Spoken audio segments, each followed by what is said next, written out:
নাকি আরো তলের পৃষ্ঠে ছিল। তার অন্য ধরনের মেধা চর্চায় হাতের ইশারার ভাষায় ছোটখাটো কোনো বিষয় নয়, চলছে মস্তিষ্কের সর্বোচ্চ ব্যবহার, বিজ্ঞানের চর্চা, বিজ্ঞানের অগ্রযাত্রা ও বিজ্ঞানীদের নানা আবিষ্কারের গল্প।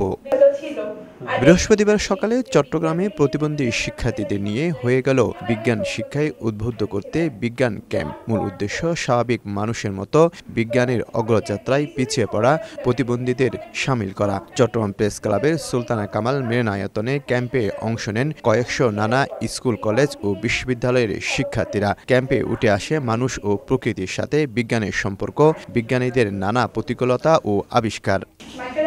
বাক শ্রবণসহ নানা প্রতিবন্ধীদের বিজ্ঞান শিক্ষায় আগ্রহী করতে কৃষ্টি এবং জাতীয় বিজ্ঞান ও প্রযুক্তি জাদুঘরের যৌথ উদ্যোগে করা হয় এ আয়োজন।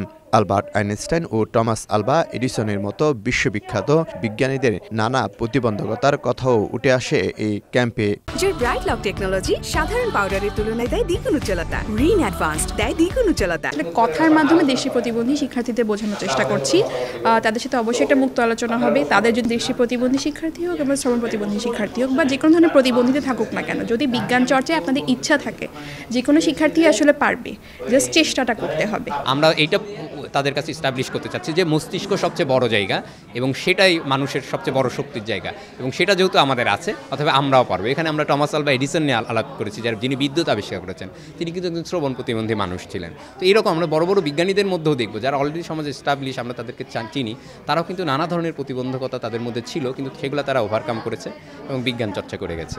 নিজেদের যাতে অনগ্রসর হিসেবে তারা না ভাবে, তারাও যাতে বিজ্ঞান চর্চায় স্বাভাবিক মানুষের মতো সব ক্ষেত্রে অংশগ্রহণ করতে পারে, সে কারণেই তাদের জন্য এই কৃষ্টি সংগঠনটা গড়ে তোলার ক্ষেত্রে জাতীয় বিজ্ঞান ও প্রযুক্তি জাদুঘর পৃষ্ঠপোষকতা প্রদান করছে। এ সময় প্রতিবন্ধীরাও সরকারের কাছে তুলে ধরেন তাদের নানা দাবি দেওয়া, চান নানা সমস্যার সমাধান। অনার্স থেকে আমরা কোনো অডিও রেকর্ডগুলো পাই না, আমরা পড়তে হয় হয়তো অন্যের করুণার মাধ্যমে, হচ্ছে কি বন্ধুরা যদি রেকর্ড করে দেয় তখন আমরা করতে পারি। যদি সরকার যদি অনার্সের যে বিশেষ করে আমরা যেহেতু দৃষ্টি প্রতিবন্ধীরা মানবিকেই বেশিরভাগ পড়াশোনা করে, মানবিকের যে সাবজেক্টগুলো আছে সেগুলো যদি রেকর্ডে নিয়ে আসে অডিও ভার্সনে, তাহলে আমাদের অনেকখানি সংকট কেটে যাবে।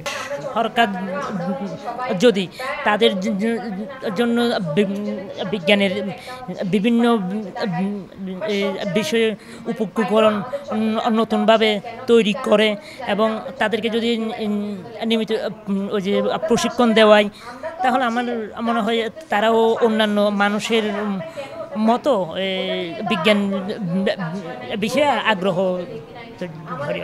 দিনব্যাপী বিজ্ঞান ক্যাম্পে কুইজ, সাধারণ প্রশ্নোত্তর ও বিজ্ঞানের চেতনা সহ নানা বিষয় নিয়ে চলে কয়েকটি সেশন। শফিকুল আলম, সময় সংবাদ, চট্টগ্রাম।